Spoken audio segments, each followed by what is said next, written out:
Subscribe करें और bell दबाएं ताकि कोई खबर रह न जाए।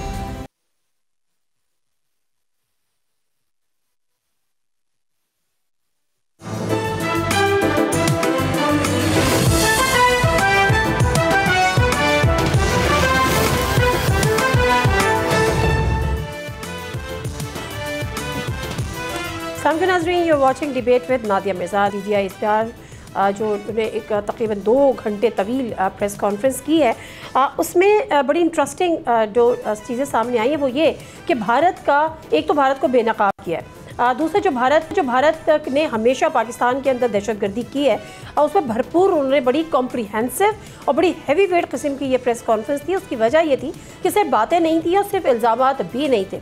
पिछले 20 साल में भारत ने किस तरह से पाकिस्तान के अंदर ना सिर्फ दहशतगर्दी को सपोर्ट किया है बल्कि दहशतगर्दी के वाक़यात में बाकायदा तौर पर इन्वॉल्व रहा है।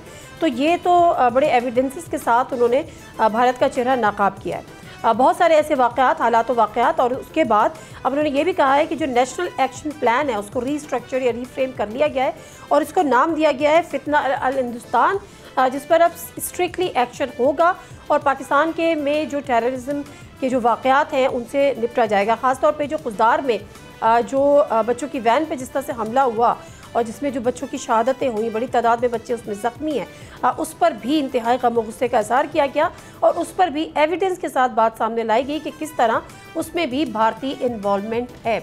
अब ये टाइमिंग्स कितने अहम हैं ऐसे मौके पर जब हम भारत को ऑलरेडी बैक फुट पर कर चुके हैं, फतह कर चुके हैं, जंग में उसको हरा चुके हैं, इंटरनेशनल मीडिया हमें देख रहा है, सारी चीज़ें रिपोर्ट हो रही हैं, डोनाल्ड ट्रंप का अपना एक बड़ा इम्पॉर्टेंट ऐसे में रोल है, उसमें कितनी इम्पोर्टेंस है इस बात की और क्या उसके आने वाले वक्त में उसके असरात होंगे, इन तमाम चीज़ों पे ज़रा गुफ्तगू करेंगे।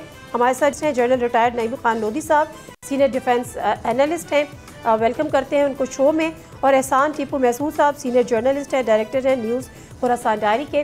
बहुत बहुत शुक्रिया दोनों मेहमानों का प्रोग्राम में शामिल होने के लिए।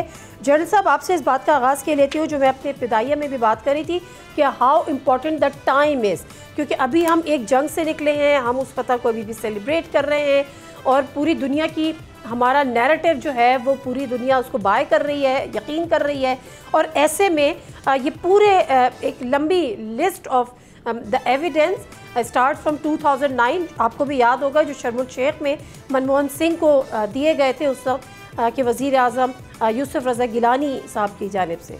तो कितनी इंपॉर्टेंस है इस टाइमिंग के हवाले से इन तमाम चीज़ों की? जी, मेरा ख्याल है कि जिस कॉम्प्रिहेंसिव तरीके से ये आज ब्रीफ किया है, इससे लगता है कि दे मीन बिजनेस, और इस वक्त मौका भी अच्छा है इसलिए कि आपको पता है कि सिक्योरिटी काउंसिल ने भी बहुत मजम्मत की है ये जो खुदार वाला वाक़या है बच्चों की शहादतों की, और दुनिया की तवज्जो भी इस वक्त मरकूज़ है। तो मेरा ख्याल ये बहुत ही नहायत मुनासिब मौका था कि पूरी दुनिया को पावर कराया जाता, दिखाया जाता। तो कुछ लोग तो सवाल उठा सकते हैं ना, ये कितनी लंबी प्रेस कॉन्फ्रेंस, इतने सारे डिटेल्स, इसलिए ज़रूरी थी कि अभी दुनिया फोकस्ड है इस खित्ते के ऊपर। तो this was the right time to do this, ये तो बहुत अच्छा हुआ।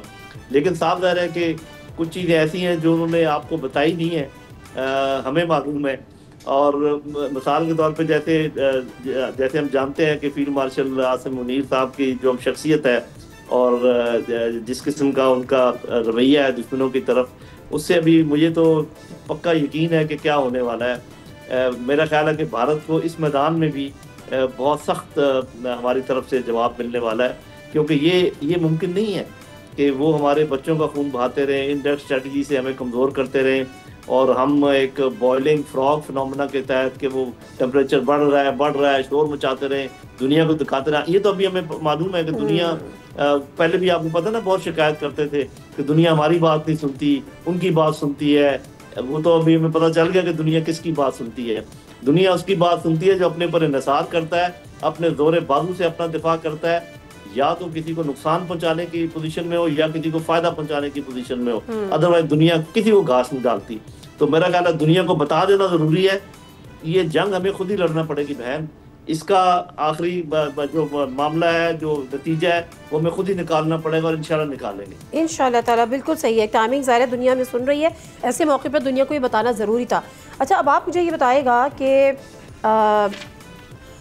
BLA हो या दीगर ऐसी तंजीमें हो, सेपरेटिस्ट हो, टेररिज्म, जब हम ये बात करते हैं कि जी इंडिया की इन्वॉल्वमेंट है, रॉ की इन्वॉल्वमेंट है, और हम ये देख रहे हैं कई मौक़ों पे डोजियर्स दिए भी हैं, ये तरीक़ा वारदात क्या होता है इंडिया का या रॉ का? यहाँ के टूल्स इस्तेमाल होते हैं, फंडिंग होती है, इसको ज़रा सा एक्सप्लेन करें। अक्सर हम यहाँ पे जो सीनियर ऑफिशियल्स हैं, चाहे वो यानी आज जो DG SPR साहब ने पूरी प्रेस कॉन्फ्रेंस की और उन्होंने यही वो क्या कहा कि इंडिया जो है यानी फुली हर तरीके से वो जो प्रॉक्सीज यहाँ पे एलिमेंट्स है मिलिटेंट उनको इंडिया सपोर्ट दे रहा है। तो उसमें कुछ चीज़ें है, जर्नलिस्ट जो हम इन चीज़ों को देखते हैं, रिपोर्टर चीज़ों उनको कवर करते हैं, और ख़ासकर जो कॉन्फ्लिक्ट है मिलिटेंट ग्रुप्स के, जो BLA बलोच लिबरेशन आर्मी और BLF बलोच लिबरेशन फ्रंट, ये दोनों जो बड़ी तंजीम है जो इस वक्त काफ़ी एक्टिव है और उनकी तरफ से तकरीबन हर दूसरे दिन बलूचिस्तान में कहीं ना कहीं वो हमले वो करते आ रहे हैं, तो वो ओपनली खुद एडमिट करते हैं, इनके जो हैं यानी लीडरान वो खुद एडमिट करते हैं कि हमें जहाँ से भी सपोर्ट मिलेगी हम उसको वेलकम करेंगे। और अब रिसेंटली अभी जो टेंशन रही पाकिस्तान और इंडिया के बीच में, तो उन्होंने पूरा एक स्टेटमेंट इशू किया BLA की तरफ से, और उन्होंने इंडिया से ये कहा कि आप ईस्टर्न साइड से, ईस्टर्न बॉर्डर से पाकिस्तान पे हमला आवर हों और वेस्टर्न बॉर्डर से हम पाकिस्तान के ऊपर हमला करेंगे, और उन्होंने कहा कि BLA जो है आपका मिलिट्री आर्म बनेगा पाकिस्तान के खिलाफ इस लड़ाई में इंडिया का। तो मेरे ख्याल में चीज़ें काफ़ी ऑब्वियस होती हैं कि कौन उसको सपोर्ट कहाँ से दे रहा है। और आज जो प्रेस कॉन्फ्रेंस में जो सबसे अहम बात जो मेरे लिए थी वो थी BYC और मारंग बलोच के हवाले से, कि उन्होंने यानी DG SPR साहब ने कहा कि वो प्रॉक्सीज हैं जो बलोच टेररिस्ट ग्रुप्स हैं। तो मुझे लग रहा है कि BYC के हवाले से भी स्टेट जो है वो कोई सख्त किस्म के इकदाम उठाना वो चाह रही हैं, और हो सकता है जिस तरह PTM को प्रोस्क्राइब करार दिया गया था इंटीरियर मिनिस्ट्री की तरफ से, तो हो सकता है BYC पे भी इस तरह की पाबंदी लगे, उनकी जो एक्टिविटीज़ वगैरह हैं उन पे पाबंदी हो। तो जनरल साहब ने एक बात की कि जो कुछ चीज़ें हैं कि वो आप मीडिया पे नहीं कह सकते, लेकिन मुझे लग रहा है कि जो जिन ऑफिशियल से हमारी भी बात होती है कि अब स्टेट जो है मेरे ख्याल में वो सख्त तरीन इकदाम, ज़ीरो टॉलरेंस, हाँ एग्जैक्टली उसकी तरफ जा रहा है। और लेकिन बहुत ज़रूरी है, मादी में भी हमने मिलिट्री ऑपरेशंस किए हैं खैबर पख्तूनख्वा में, उसमें ये था कि पब्लिक सपोर्ट फोर्सेस के साथ थी। तो इस दफ़ा भी जितनी कोशिश हो सकती है वो करनी चाहिए कि लोकल जो स्टेक होल्डर हैं, चाहे पॉलिटिकल हों चाहे इलाके के मशरान वगैरह, उन सबको यानी ब्रीफ किया जाए, उनको कॉन्फिडेंस में लिया जाए, और फिर वो ऑपरेशन की तरफ यानी उनको जाना चाहिए। और ऑपरेशन मेरे ख्याल में इसके बगैर आपके पास कोई ऑप्शन रहा भी नहीं है, क्योंकि जिस तरीके से मामलात हो रहे हैं बलूचिस्तान में, अब वो सिर्फ ये नहीं कि लोकल मीडिया में वो चीज़ें, अब इंटरनेशनल मीडिया में भी, बल्कि जो वेस्टर्न कैपिटल्स है वहाँ पे भी इस बात को बहुत सीरियस लिया जा रहा है। और अब रिसेंटली जो इस्लामाबाद में एक बड़ी कॉन्फ्रेंस हुई इन्वेस्टमेंट के हवाले से क्रिटिकल मिनरल्स, तो उसमें हमारा ज़्यादा जो होगा वो बलूचिस्तान होगा। तो उसके हवाले से जो भी इन्वेस्टर आएगा सबसे पहले वो बात करेगा कि वहाँ पे कितनी स्टेबिलिटी और कितना वहाँ पे अमन है। सही है। और इसमें चाइना का भी ये बड़ा रोल होने वाला है ना, सीपेक 2 के हवाले से खबरें आ रही हैं, काउंटर टेररिज्म के हवाले से भी, काउंटर टेररिज्म के हवाले से आ रही है। ज़ाहिर है चाइना के अपना भी बड़ा स्टेक है, और पिछले दिनों हमने जो चाइनीज़ के ऊपर भी वाक़यात देखे इस किस्म के। अच्छा जनरल साहब, जब हम ये बात करते हैं ना कि अब एक बड़ा, जिस तरह से एहसानुल्लाह साहब ने भी बताया, गलत नाम तो नहीं ले रही, नहीं है ना, एहसानुल्लाह, एहसान नहीं ले लूँ कहीं सॉरी। तो मैं सॉरी, पॉइंट ये था कि ये जो ऑपरेशंस हैं, अब ये जो बात की गई है कि हम एक बड़ा फुल फ्लैज ऑपरेशन होगा और डेफिनेटली इनको एलिमिनेट करने की ज़रूरत है। बात एहसानुल्लाह साहब ने ये भी यहाँ पर की कि public support is very important. अच्छा, एक ऑन गोइंग ऑपरेशन की सीरीज़ भी है जो हम देखते हैं as far as Balochistan is concern, तो ये कितना डिफरेंट हो सकता है, इसके नताइज कैसे मुख्तलिफ हो सकते हैं, और किस इंटेंसिटी का अब हम करने जा रहे हैं, क्या माजी में उसकी मिसाल नहीं मिलती? जी देखिए, मेरा ख्याल है कि हमने पहले भी काफ़ी इंटेंस ऑपरेशंस किए हैं और जगहों पर किए हैं, एक्स फाटा में किए हैं, KPK में और उधर बलूचिस्तान में भी। मेरी ये राय है, और मैंने बलूचिस्तान में सर्व भी किया हुआ है, और थोड़ा सा इशारा टीपू साहब ने उस तरफ किया है, वो मेरा ख्याल ये है कि हमें अंधाधुंध ये जो पॉलिटिकल फेसेस हैं इन तंजीमों के, ये सब के सब लोग खुदा न खास्ता ना गद्दार हैं ना पाकिस्तान के खिलाफ हैं। कुछ लोग मिसगाइड हुए हैं, कुछ लोग समझते हैं कि उनके साथ सियासी इंसाफ नहीं हुआ या माशरती इंसाफ नहीं हुआ या माशी इंसाफ नहीं हुआ। तो ये सबको एक लाठी से हाँकने की कोशिश जो है ना, ये नाकाम हो सकती है। अल्लाह ना करे कि ऐसा कोई प्लान हो। मैं हमेशा ये कहा करता हूँ कि ये काम लोहार का नहीं है कि पकड़ो लो थोड़ा मार दो, ये काम सुनार का है, बड़ी बारीकी है इसमें आपने जिन्होंने बंदूकें उठाई हुई हैं उनको बेशक आप तोप से उनके साथ निपटें, इसमें कोई दूसरी राय नहीं है। लेकिन जो लोग पॉलिटिकल फेस बनकर या पॉलिटिकली उनका साथ देने की कोशिश करते हैं या उनके साथ हमदर्दी रखते हैं, उनके साथ ज़रा एहतियात बरतें, उनको अपनी तरफ राग़िब करें, उनके आप जो भी उनकी बातें हैं सुने कि वो क्या कहते हैं, उनकी क्या शिकायत हैं। और फिर ये कि जब तक आप जड़ की तरफ ना गए, तो मैं हमेशा कहा करता हूँ कि बेरी के बेर तो आप झाड़ते रहेंगे, मैं इनकी बात कर रहा हूँ जो बंदूक बरदार लोग हैं, आप अगले सीजन में फिर और आ जाएंगे क्योंकि जड़ तो कहीं और है। तो ज़्यादा तफसील में जाए बगैर मैं ये कहना चाहूँगा कि एक तो जड़ की तरफ जाना ज़रूरी है, बेरों को झाड़ना भी आपको पड़ेगा, लेकिन जो लोग किसी गलतफहमी की बुनियाद पर या किसी पॉलिटिकल बेरारवी की बुनियाद पर, उनको आप पॉलिटिक्स की फील्ड में ही उनसे डील करें, माशियात की फील्ड में उनसे डील करें, सियासत की फील्ड में उनसे डील करें। ऐसा ना हो कि आप सबको सख्ती से निपटें और फिर उल्टा काम ना हो जाए। जी ठीक है सर, एक ब्रेक लूँगी और ब्रेक से आते हैं तो दो इम्पॉर्टेंट चीज़ें। एक तो ये कि हम हर दौरे हुकूमत में सुनते हैं, कुछ अर्से बाद भी सुनते हैं कि जी जो पहाड़ों पे चले गए हैं, जिन्होंने असला उठाया है, उनसे मुज़ाकरात करने को तैयार हैं, बशर्त ये है कि वो हथियार फेंक दें। क्या ये वाली पॉलिसी कंटिन्यू होगी? उनके साथ कोई एक सॉफ्ट कॉर्नर अभी भी इसलिए होगा कि या कोई एक दरवाज़ा खोला होगा या नहीं होगा? दूसरा ये कि जिन डोजियर्स की हम बात कर रहे हैं फ्रॉम 2009 ऑनवर्ड्स, अब जो ट्रम्प ने जो मीडिएटर बनने की बात की है, मीडिएशन का एक रोल प्ले करने की भी बात की है, तो वहाँ पर उसको किस तरह से देखा जाएगा? क्योंकि भारत हमेशा बात करता है कि जी पाकिस्तान के अंदर से टेररिज्म होती है। इस दफ़ा हम ये बात करेंगे जब भी मेज़ पर बैठेंगे कि जी भारत ने कब किस किस मौके पर गुज़िश्ता 20 सालों में पाकिस्तान के अंदर टेररिज्म की है या करवाई है। ब्रेक लेते हैं, वापस आते हैं इस टॉपिक।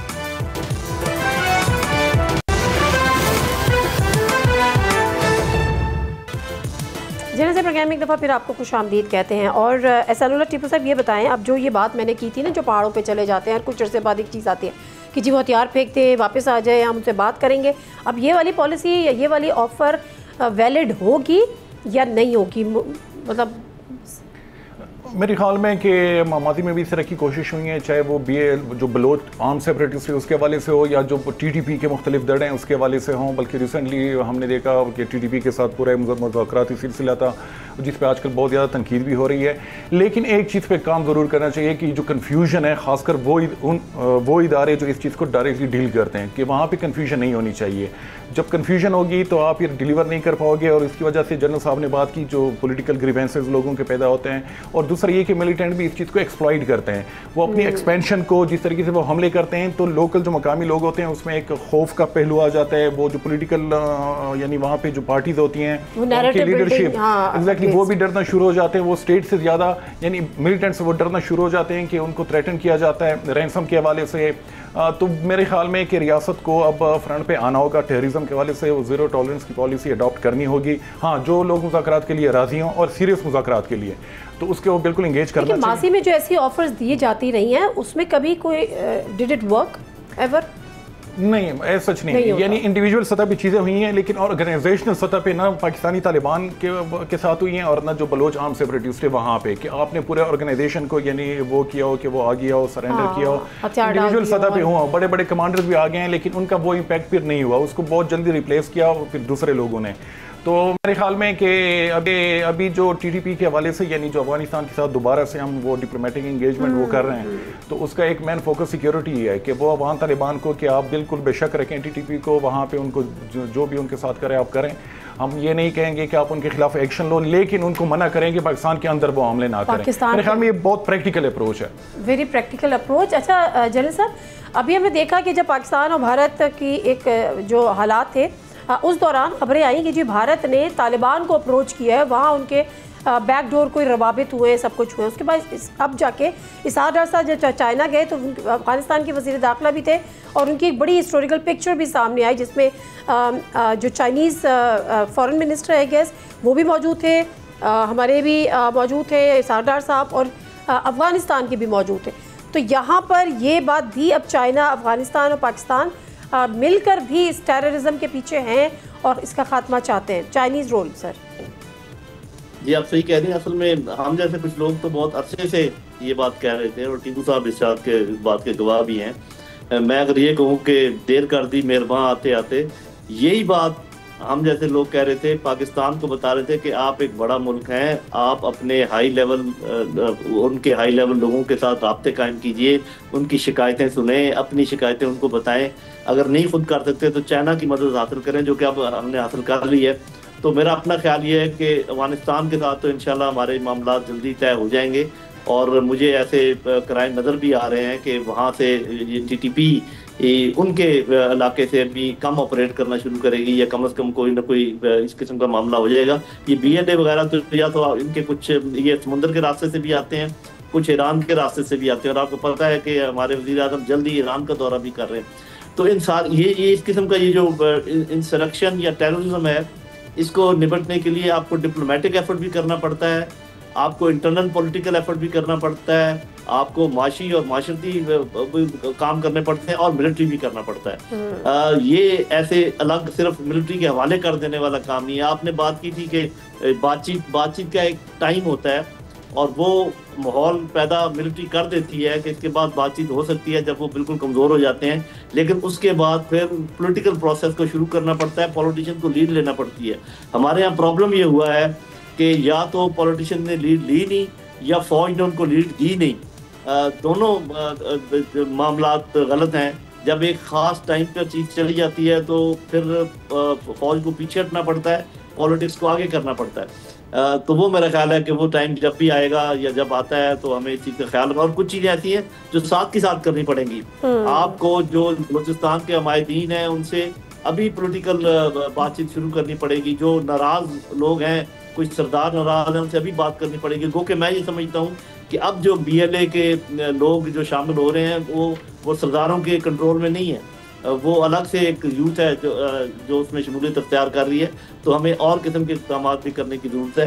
बाकी ये है कि मेरा ख्याल है ये जो डिप्लोमेटिक फ्रंट पे हम काफ़ी काम कर रहे हैं। अभी बिलावल भुट्टो ज़रदारी साहब की जो सरबराही में एक वक्त भी तश्कील दिया है, जो यूरोप, UK, अमेरिका इधर विज़िट करेगा। और डेफिनेटली जो भारत का प्रोपेगेंडा है कि पाकिस्तान टेररिज्म में इन्वॉल्व है, तो हम उसको काउंटर भी करेंगे, और जो ये एविडेंस है ये भी हम सामने रखेंगे। लेकिन इसके साथ साथ एहसानुल्लाह टीपू साहब, ये जो एविडेंस है, हम जिन डोजियर्स की बात करें, this is not the first time, although may be ज़्यादा कॉम्प्रिहेंसिव है, ज़्यादा डिटेल्ड है। लेकिन जो 2009 ऑनवर्ड्स हमने बात किया है, या पिछले 20 साल बात की है, और गाहे बगाहे चीज़ें सामने लेकर आए हैं।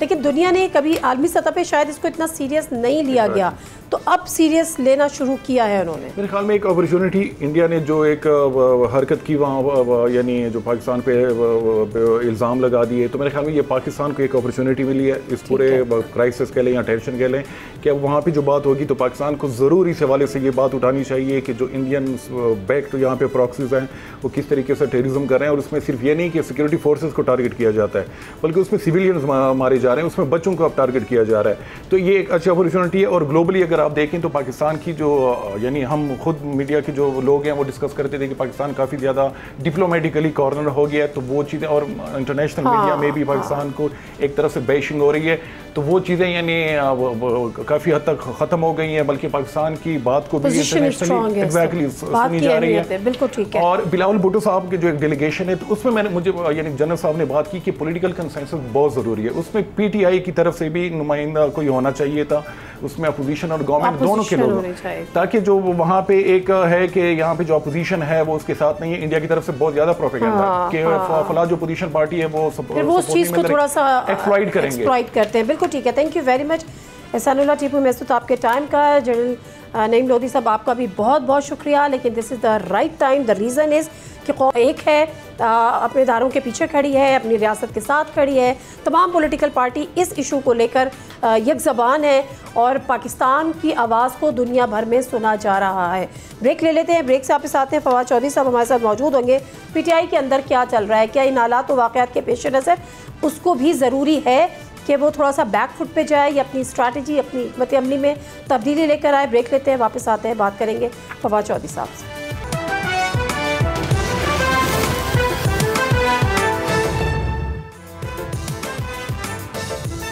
चिरासी प्रोग्राम में एक दफ़ा फिर आपको खुशामदीद कहते हैं। और हालात के साथ अपने आप को भी बदलना पड़ता है, हालात के साथ अपनी पार्टी को की पॉलिसीज़ को भी चेंज करना पड़ता है, हालात के साथ अपनी स्ट्रैटेजी को भी चेंज करना पड़ता है। लेकिन क्या ऐसा पीटीआई करने के मूड में है? और बानी पीटीआई जो है, बानी चेयरमैन, वो इस वक्त जेल के अंदर हैं। पिछले दिनों बड़ी बातें आई कि जी कोई बैकडोर डिप्लोमेसी हो रही है, कोई डिप्लोमेसी इन द सेंस कि कोई डायलॉग का दरवाज़ा खुला है।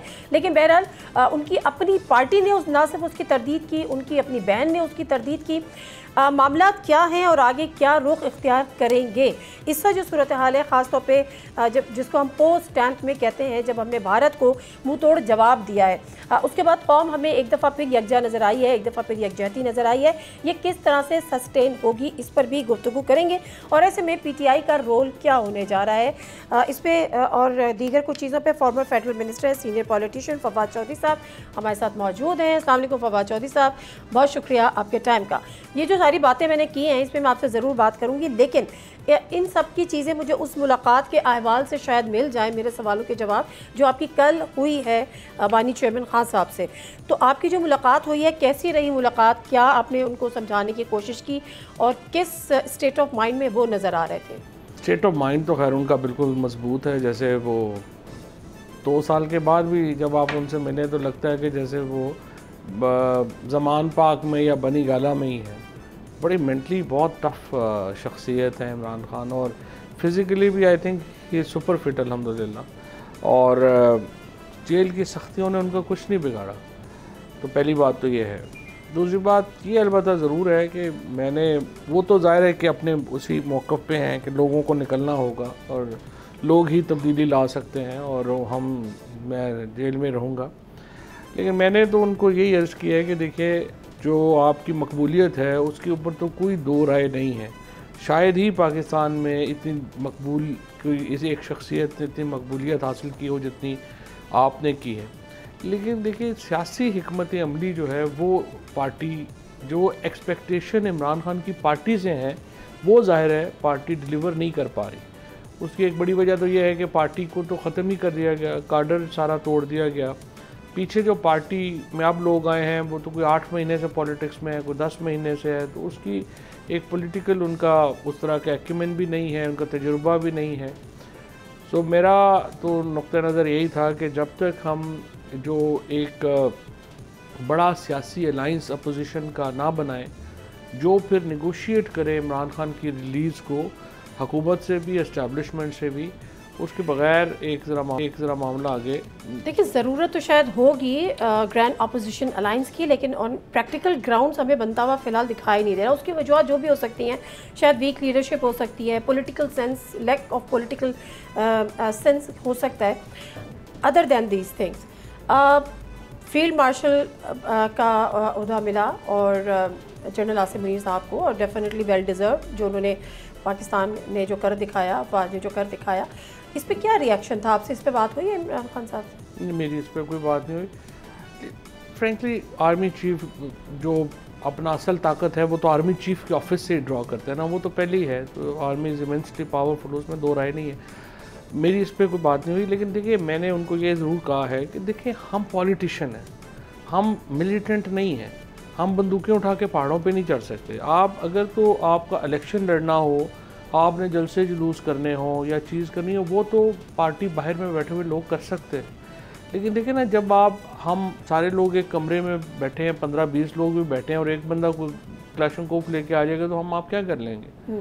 तो सबसे पहले तो हमें पॉलिटिकल स्पेस गेन करनी है, और उसके लिए हमें हिकमत अमली चाहिए। जब आप कहते हैं कि स्ट्रेटजी चेंज करने की ज़रूरत है, तो क्या एक कदम पीछे हटने की ज़रूरत है पीटीआई को अपने मौक़िफ़ से और अपने नैरेटिव से, स्टांस से? देखिए ना, सबसे इम्पॉर्टेंट बात क्या है, पीटीआई चाहती है इलेक्शन हो, पीटीआई चाहती है इलेक्शन 6 महीनों में हो, हुकूमत चाहती है कि 3 सालों में हम कराएंगे जब हमारी टेन्योर ख़त्म हो जाएगी। तो 24 महीने की एक तो ये गैप है पीटीआई में, हुकूमत में, इस पर निगोशिएट होना चाहिए। इससे ज़्यादा इम्पॉर्टेंट ये है कि देखिए, नून लीग हो गई, पीपल्स पार्टी हो गई, आपको उनकी अहमियत को भी समझना होगा। क्योंकि देखिए, अगर आप उनको भी माइनस करते हैं तो फिर भी पाकिस्तान में पीछे कौन बचेगा? अल्ट्रा नेशनलिस्ट बचेंगे और मजहबी शिद्दत पसंद बचेंगे। आप चाहते हैं आपका मुकाबला उनसे हो, वो फिर अब बंदूक का मुकाबला होगा। सेकेंडली, आपने उनको ये स्पेस देनी है, हुकूमत को भी, इस्टेब्लिशमेंट को भी, कि आप अगर हुकूमत में आते हैं तो आप उनसे वो सलूक नहीं करेंगे जो उन्होंने हमारे साथ किया। ये एक तसल्ली होगी तो चीज़ें जो है ये ट्रस्ट डेफिसिट तो अपनी जगह है, इसका ही तरीका बनाना है ना। बातचीत होगी, टेम्परेचर नीचे आएगा। ज़ाहिर है दूसरी तरफ हुकूमत की तरफ से तो कोई दिलचस्पी अभी तक मुज़ाकरात में है नहीं। देखिए आप जो कह रहे हैं ना फवाद चौधरी साहब कि जी पीटीआई नए इलेक्शन चाहती है या वो जो भी अपनी इलेक्शन चोरी का इल्ज़ाम लगाती रहे, लेकिन इस वक्त हालात बिल्कुल मुख्तलिफ हो चुके हैं। ख़ासतौर पे जब हिंदुस्तान ने हमला किया, हमने बेशक उसका मुंह तोड़ जवाब दिया, लेकिन कहीं ना कहीं वो टेंशन अभी भी बरकरार है। आज भी आपने देखा DGI ने पूरे एक एविडेंस दिए कि पिछले 20 सालों में भारत जो है वो किस तरह से इन्वॉल्व होता रहा। खुशदार में जो बच्चों की वैन पर हमला हुआ उसके सबूत वहाँ पर पेश किए। तो इस वक्त तो हमारा सामना एक जो सब प्रॉक्सी वॉर एक तरह से चल रही है, टेररिज्म को एलिमिनेट करना है, हमारा दुश्मन बड़ा इस वक्त है जो हमारे सामने। अब ऐसे में पॉलिटिकल इंस्टेबिलिटी की कोई स्पेस है? नहीं, पॉलिटिकल इंस्टेबिलिटी की स्पेस की तो ख़त्म करने की ज़रूरत है ना। इंस्टेबिलिटी तो मौजूद है। देखिए पाकिस्तान के अंदर एक पॉलिटिकल वैक्यूम है, एक खला है, और खला ये है कि जो पाकिस्तान के अवाम की अक्सरियत का लीडर है वो तो जेल में है। इसमें तो देखिए कोई दो राय नहीं है कि पाकिस्तान के अवाम तो इमरान खान के साथ खड़े हैं। इमरान खान जेल में है। जब डिसीजन मेकिंग में अगर इमरान खान शामिल नहीं है तो वो वैक्यूम तो रहेगा। अब आपने क्या, ये एक इवेंट हुआ है, डेफिनेटली इसके नतीजे में पाकिस्तान में एस्टैब्लिशमेंट की ताकत बढ़ी है। अच्छा, अब ये बताएं कि पिछले दिनों जो बातें हुई, खासतौर पे नजम सेठी साहब ने एक प्रोग्राम में कहा, उसके बाद एक नया पेंडोरा बॉक्स खुला, इस पर बड़ी डिबेट हुई कि मुलाकातें हो रही हैं, कोशिशें हो रही हैं, बाहर आ जाए, उनको लूप में लिया गया, सोशल मीडिया इसकी वजह से थोड़ा सा मेलो डाउन हुआ। कितनी हकीकत थी इन बातों में, और थी भी कि नहीं थी? अरे देखिए, मैं और आप तो एनालिसिस करते हैं ना, हम तो ज़ाहिर है पॉलिटिक्स डॉट्स कनेक्ट करते हैं, जो हालात वाक़यात होते हैं।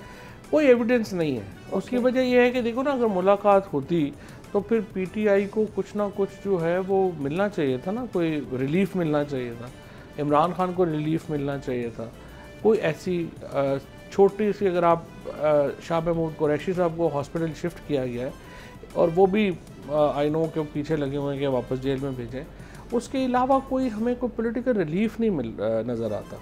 और उसकी वजह से ये जो बातें हैं कि मुलाकात हुई है, चीज़ें हैं, ये दुरुस्त नहीं लगती। फिर आपने दूसरा देखा होगा कि पीक में भी जब जंग की हालत थी उस वक्त भी हुकूमत ने ये कहा कि इस्टेब्लिशमेंट ने भी ये मैसेजिंग की कि जी हम इमरान खान से बात नहीं करेंगे, मोदी से हम बात कर लेंगे। तो जहाँ पे फासले इस तरह के हों वहाँ पे क्या बात? आपकी नज़र में क्या वजह होगी कि नवाज शरीफ साहब खामोश हैं? इसकी वजह वाज़ेह है। देखिए, आप इतने सालों से पॉलिटिक्स कर रही हैं, पॉलिटिक्स कवर कर रही हैं। नवाज शरीफ साहब पब्लिक हैं, वो समझते हैं कि पाकिस्तान हिंदुस्तान में दहशतगर्दी की कार्रवाइयों में मुलव्वस है। ये कोई छुपी हुई बात नहीं है। उन्होंने बॉम्बे का अटैक हो, पठानकोट हो, नवाज शरीफ साहब ने ये बातें पब्लिकली ये स्टेटमेंट्स उनके रिकॉर्ड पे हैं। लेकिन उस देखे ना, आज भी मैं आपको बात वाज़े बता दूं, ये जनरल आसिम मुनीर था तो वैसे ये फ्रैंकली ये मुकाबला हो गया, क्योंकि वो जहनी तौर के ऊपर जो है ना, वो जिस किस्म के दबाव वो बर्दाश्त कर सकते हैं, दूसरे लोग जो है, कई लोग जो है वो नहीं बर्दाश्त होते। चले, अब मुझे ये बताएं, बहरहाल उन्हीं को इसीलिए शायद फील्ड मार्शल का अवार्ड भी मिला, अवार्ड इन सेंस कि उनको रैंक दिया गया, भले सिम्बॉलिक हो, जो भी हो। नवाज शरीफ साहब के इस पे आगे बढ़ती हूँ ज़रा, नवाज शरीफ साहब की खामोशी को कहीं नोटिस किया गया है? अभी तक कोई मेरा नहीं ख्याल कि नोट, अभी तो हालात अच्छे ही है ना। ये जो फैसल वाडा अचानक जो है वो फिंगर पॉइंट करने लगे, क्रिटिसाइज़ करने लगे, इसके पीछे क्या है? फैसल तो पहले भी कर रहे थे, फैसल वाडा तो पहले भी क्रिटिसाइज़ कर रहे हैं, बट मेरे ख्याल में मेरे ख्याल में देखें, नवाज शरीफ साहब को एस्टेब्लिशमेंट को चाहिए कि एक ब्रीफिंग दें और उनको बताएं कि इस तरह नहीं होता, जिस तरह से आप पाकिस्तान को कसूरवार समझते हैं, दिल से ऐसा नहीं है। पाकिस्तान के अंदर जो आज जिस तरह DGI-SPR ने प्रेस कॉन्फ्रेंस की है और बताया है कि इंडिया के फिंगरप्रिंट्स कितने गहरे हैं यहाँ पे, वो कम से कम नवाज शरीफ साहब को कोशिश करें समझाने की। उन्होंने समझना नहीं है, लेकिन उन्होंने कोशिश तो करें ना समझाने। चले, आपने शाह महमूद कुरैशी साहब का जिक्र किया। जब शाह महमूद कुरैशी साहब को हॉस्पिटल शिफ्ट किया गया तो बड़े लोग बातें कर रहे हैं, और अभी तक बातें हो रही हैं कहीं ना कहीं कि पाकिस्तान तहरीक इंसाफ, यानी इसको आप कह दें कुछ हकीकी टाइप कह दें या कुछ और नाम दे दें, यानी पैरेलल एक और Pakistan Tehreek Insaf is under process, और शाह महमूद कुरैशी साहब उसकी कमांड संभालेंगे। चौधरी परवेज़ साहब इलाही साहब की उनसे मुलाकात हो गई है, तो ऐसा कोई सिनेरियो बन सकता है? देखिए, ऐसा सिनेरियो बन सकता है जहाँ पे वोट पार्टी का हो। यहाँ तो पार्टी का कोई वोट है ही नहीं। कोई पीटीआई में कोई बंदा ना ये सोचता है, शाह महमूद कुरैशी साहब हों, परवेज़ इलाही साहब हों, कोई भी और आदमी हो, उसको अच्छी तरह पता है कि इस वक्त वोट बैंक सिर्फ इमरान खान का है, इसलिए कोई इमरान खान को शदीद तरीन हालात में भी छोड़ के नहीं गया। आपको लगता है आने वाले वक्त में जो इस PMLN की डिपेंडेंसी है टूवर्ड्स पीपल्स पार्टी शायद ये भी ख़त्म हो जाए? 9 मई के मामले में भी कुछ केसेस हैं, नहीं है इसके बाद जो रिजर्व सीट्स वाला जो मामला है, तो ऐसा क्या होने जा रहा है? इसका मतलब है कि नून लीग और मजीद मजबूत पार्टी के तौर पे सामने आएगी और पीपल्स पार्टी पर डिपेंडेंसी उनकी ख़त्म। देखो ना, ये तो पीपल्स पार्टी के जो ताल्लुकात हैं एस्टैब्लिशमेंट से उसके ऊपर डिपेंड करता है। और अभी तो जरदारी साहब ने, अगर आप देखें तो उन्होंने बड़ी ध्यान दिया है कि वो एस्टैब्लिशमेंट से ताल्लुकात थोड़े बहुत, अगर बिलावल कभी थोड़ी लाइन दूसरी भी लेते हैं तो जरदारी साहब बड़ा उसके ऊपर जो है वो करके तो उनको सीधा कर रखते हैं मामलात को। सो इस वक्त का जो निज़ाम है उसमें पार्लियामेंट की या वोटों की तो कोई हैसियत है नहीं। ये निज़ाम तो सिर्फ इसी बात के ऊपर खड़ा है ना कि आपके इस्टेब्लिशमेंट से ताल्लुकात अच्छे हैं या नहीं। सो जब तक इस्टेब्लिशमेंट से ताल्लुकात अच्छे हैं पीपल्स पार्टी रेलिवेंट रहेगी, जब इस्टेब्लिशमेंट से ताल्लुकात ख़राब हो जाएंगे पीपल्स पार्टी बाहर आ जाएगी। लास्ट पे आ जाते हैं सेगमेंट पे, ये जो सोशल मीडिया और जो जिस हम बात कर रहे थे, आपने का कोई एविडेंस नहीं है कि खान साहब से कोई मुलाकात हुई और उनसे कोई डायलॉग वाली बात हुई, लेकिन अदरवाइज़ भी ये पूरा सामने आया गया जी सोशल मीडिया बड़ा मेलो डाउन हुआ PTI का और रियासत के साथ खड़ा हुआ, उन्होंने बाकायदा तौर पर एक वॉर लड़ी। अब आने वाले वक्त में इसको सस्टेन रखना एक बड़ी अहम ज़रूरत है और ये चीज़ जो है मेरा ख्याल है कई जगहों से कहीं भी जाती है कि जी अब अपने सोशल मीडिया को कंट्रोल करें। तो अब क्या PTI इस किसी स्ट्रैटेजी पे जाएगी कि सोशल मीडिया दोबारा से वो क्रिटिसिज्म, वो सारी चीज़ें ना करें, नफरत अंगेज चीज़ें? ये बातें वो लोग करते हैं जो सोशल मीडिया को समझते नहीं। कोई सोशल मीडिया के ऊपर इतना कंट्रोल जो है वो किसी का नहीं होता।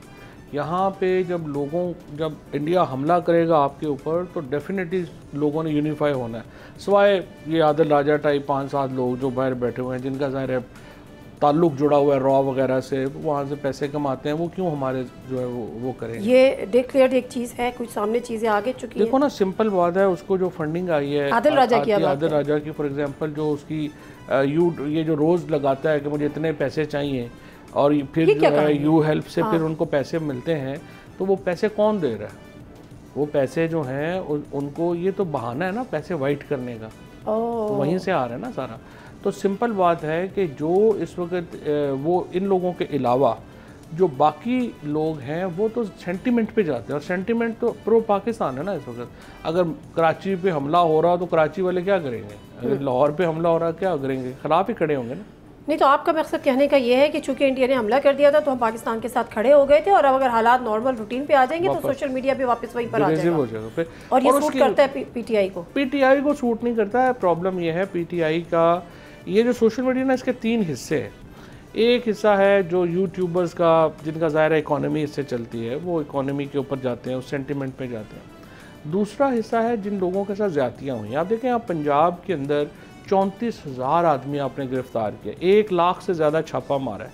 1-1.5 लाख से मतलब यह है कि आपने 8-10 लाख आदमी तो डायरेक्ट इफेक्ट कर दिए, और अगर उनके भी दोस्त यार ये होंगे, आपने 50-60-70 लाख आदमी तो आपने डायरेक्ट जो है वो आपसे नाराज़ है, ऑफेंडेड है। वो लोग तो अपना गुस्सा निकालते हैं उसके ऊपर। और फिर तीसरा हिस्सा है जो एक्चुअली सेपरेटिस्ट चलाते हैं, जैसे BLA हो गई, जैसे TTP हो गया, और वो लोग नैरेटिव बनाते हैं शदीद। वो चाहते हैं कि पाकिस्तान की फ़ौज और पाकिस्तान के अवाम एक दूसरे के ख़िलाफ़ खड़े हो जाएं।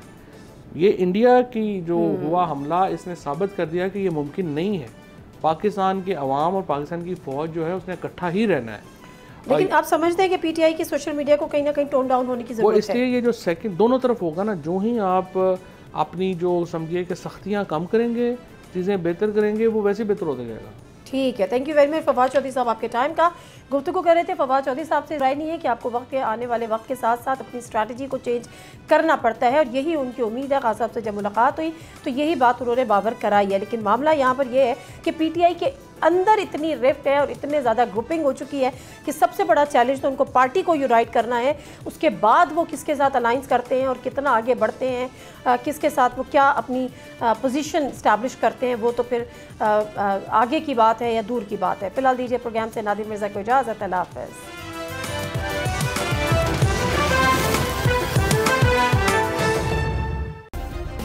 सब्सक्राइब करें और बेल दबाएं ताकि कोई खबर रह न जाए।